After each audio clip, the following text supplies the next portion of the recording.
Ay, magandang gabi. Yan, magandang gabi sa lahat. Yan, isang mapagpalang gabi at araw sa ating lahat. Yan. So, shout out po sa lahat ng ating mga viewers. Lalo na po yung ating mga OFW. Yan, shout out kay Ate Mina, kay Reggie, Git Wilson. Happy birthday sa iyo, Reggie. Yan, Git Wilson na rin. At siyempre po, shout out kay Kuya Bal, kay Ate Edna, kay Kalinga Prab. Yan. Salamat po sa isang matagumpay na meet and greet sa Hong Kong. Yan. So mga kapatid, mga kalingap, no, sa araw na ito, mayroon na tayong gagawa ng reaction. No? Ito yung patungkol sa mga vloggers. Ayan.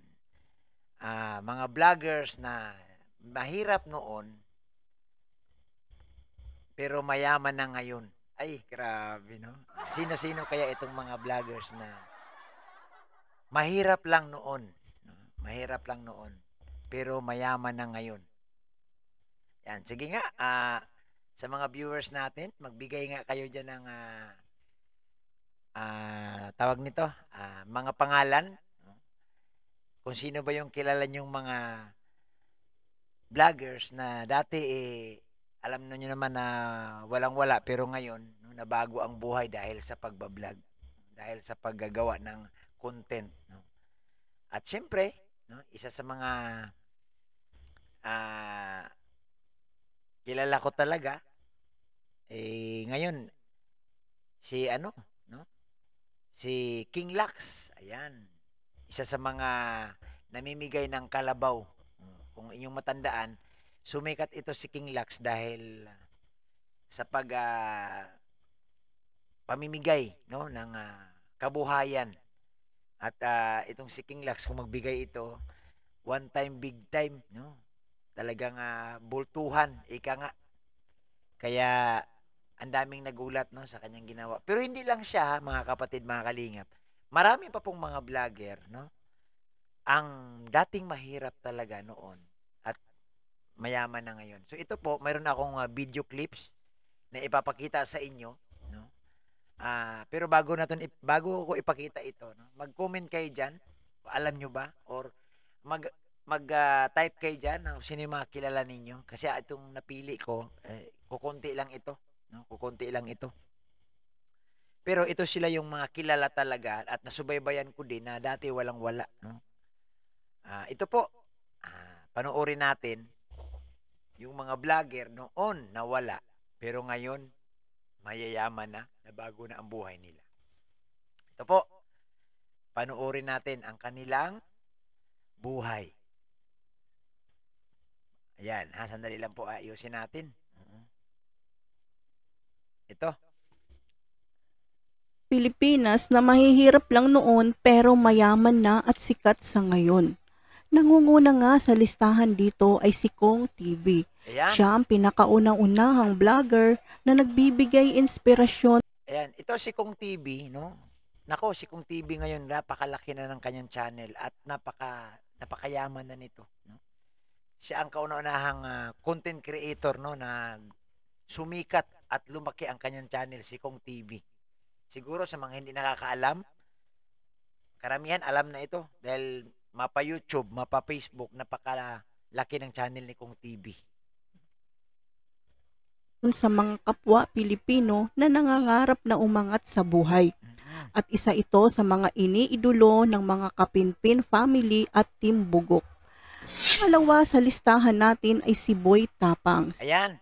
So ito, kilala nyo siguro ito, paano ba sumikat itong si Boy Tapang? Ano? Sumikat si Boy Tapang dahil sa pagkakain niya ng mga kung ano-ano eh. At na Kim GS ito kasi talagang kakaiba yung ginawa niya, no? Gumawa siyang pangalan, gumawa siya ng kakaibang content, gimmick, no? Kalain mo ba naman, kainin ba naman yung mga bulati? Kainin ba naman yung mga ipis? Daga? Dumi ng hayop? Ay, iwan ko na lang pag hindi ka nga talaga mag-viral. So isa yan, no? Isa ito sa mga nakilala natin na galing sa wala pero ngayon ang bibigat na ng mga alahas nito ni Boy Tapang. Yan, Lodi yan si Boy Tapang. Si Boy Tapang ay isang vlogger na galing Cebu. Nakilala siya sa pagmumukbang ng mga exotic food noon dahil sa sobrang hirap ng buhay noong magka-pandemic. Mm. Pangatlo sa listahan natin ay ang Bartolo Brother, vlogger na nakilala sa mga malulupitang mga prank at sobrang Yan. nakakaaliw na content. Itong Bartolo Brothers mga kapatid, puro ano to yung mga prank nila, yung kakaiba din no, talagang ginastusan.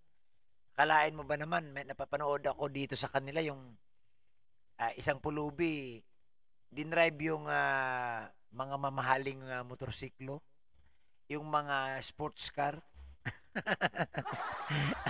Kalain mo ba naman, biglang sakyan at patakbuhin. So, ang dami talagang na prank dito. Nito. Dahil sa content nito, maraming mga Pilipino ang napatawa sa gitna ng pandemya noon. At saka tinangkilik ito, no? Katulad sila ah, King Lax, no? Boy Tapang, Barturo Brothers, tinangkilik sila, no? Talagang nagustuhan sila ng tao dahil kakaiba nga yung bang nag-i-interest talaga ang tao. Pang-apat sa listahan natin ay si Wamos, isa sa mga vlogger na controversial noon. Yan.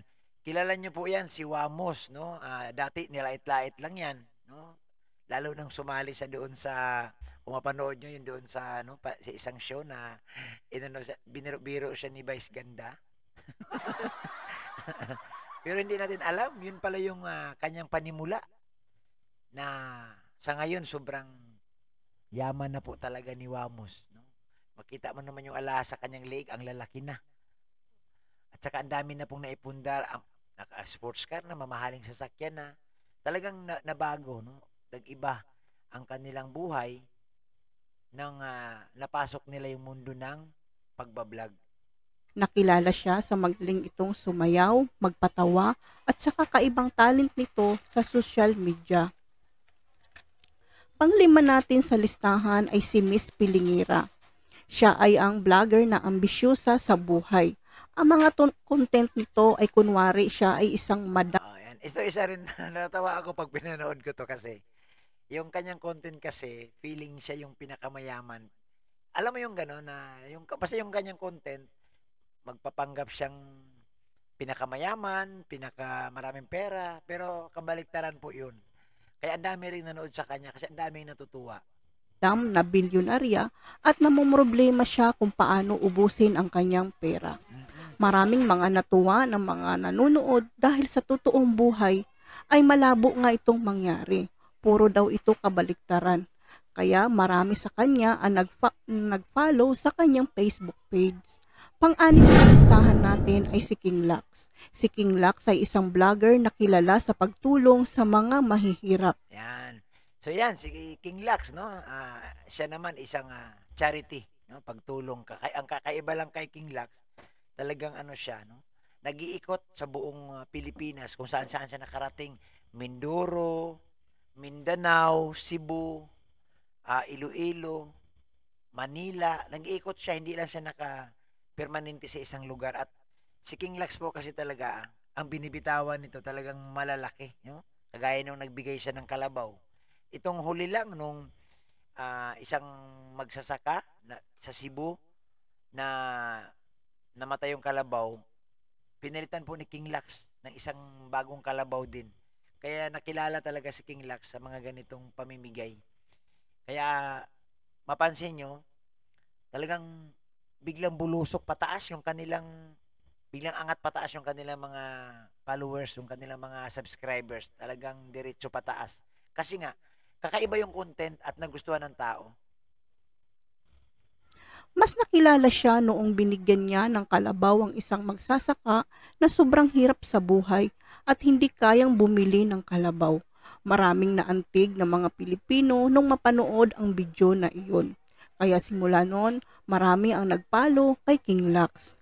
Si King Lax ngayon ay meron ng 7.2 followers sa Facebook page niya. Pangpito nga natin sa listahan ay si Tim Sawyer. Si Tim Sawyer ay isang probinsyano na lumuwas sa Maynila para makipagsapalaran dito. Sumikat nga siya nung nag-viral ang video niya. Yan, itong si Tim Sawyer po, dito siya nag-viral nung sumakay sa aeroplano na binidyohan na yung pasimple siya naka-video, no? Para na habang naglalakad yung ah, stewardess, tapos pag sinabi niya, pag umiti ka, akin ka. So ito yun. Ito yung dito siya nag-umpisa nakilala kasi nag-trending talaga ito. Niya sa isang flight attendant na binidyohan niya habang siya ay nakasakay sa eroplano. Mas lalong nakilala siya nung nakalabtim niya si China Roses na pumatok naman sa masa dahil marami ang nakaka-relate sa mga content nila. Pero hindi rin nagtagal ang kanilang pagsasama, nauwi din ito sa hiwalayan. Kayo, sino-sino ang mga iniidolo niyong mga vlogger dito sa Pilipinas? Comment Yan. So, ito yung mga na picture po, no. Ito yung ilan lang ito, no, hindi man sila. Marami pa, no, marami pang mga vlogger na nagsimula sa wala pero ngayon talagang sabihin na natin ang laki na ng pagbabago. Si Kong TV, talagang nako, makita mo yung kanyang bahay napakalaki. Si King Lax, ang dami ng negosyo. Yan si Boy Tapang, no? Ang sasakyan ang gaganda na, ang lalaki na ng mga bahay. Si Wamos, so lahat po 'yan, no? Yumaman sila dahil sa pagbablog. No? Ano ba ang puhunan nila? Yung kanila talaga yung talento lang, no? Ginalingan lang talaga nila, iniba, no? Gumawa sila ng kakaiba at kapansin-pansin sa mga viewers. Kaya nasundan sila nasundan. Kung mapansin niyo po si King Lax, ito nakita ko dito. Si King Lax, marami siyang kasabay ng mga charity. Bakit ba kaiba siya? Dahil iba yung kanyang pamamahagi no? Ang kanya, kalabaw. Oh, 'di ba? Bibili siya ng isang buong kalabaw, ibibigay lang sa isang magsasaka. Bibili siya ng bangka o magpapagawa siyang bangka, ibigay niya sa isang mangingisda. So ganun po si King Lax. Kaya ang dami talaga. Iba yung kanyang wala kumbaga kakaiba, walang katulad yung kanyang estilo, no, sa pagtulong. Iba yung ginamit niyang estilo. Kaya napansin talaga siya. So ito sila, no. Ilan lang 'yan. So comment kayo diyan sa baba, ha? Kung may alam kayong mga vloggers na nasundan ninyo, nasubaybayan na dati walang-wala pero ngayon marami pa, no? Ang dami pa nila. Lalo na dito sa Facebook, ang dami po talaga, no? Ako ang una kong nasubaybayan, hindi lang nasama dito si G Katagumpay. Yan yung nasubaybayan ko nung panahon ng pandemic na namigay ng helmet. Ay talaga naman, iyakan yung mga nabigyan, no? Ikaw ba naman, bumabiyahe ka, bigla ka na lang parahin, tapos yung pala, ibibigyan ka lang ng libreng helmet. Kaya, ang dami pa yun, ang dami pa po, no? May mga motovlog, no? Sila motoronda, no? Na tumutulong din, nagpapakain din. So, comment kayo dyan, no? Kung alam nyo kung sino pa yung mga vloggers na mahirap noon, mayaman na ngayon. So, yun lang po yung ating maiksing reaction sa araw na ito. Maraming salamat sa ating mga viewers. Sa mga hindi pa po nakasubscribe sa ating YouTube channel, ito po yung ating official YouTube channel, Bobby TV 143. Yan. At pa-share po, pa-like yung ating video. Maraming salamat at isang mapagpalang araw sa ating lahat. God bless.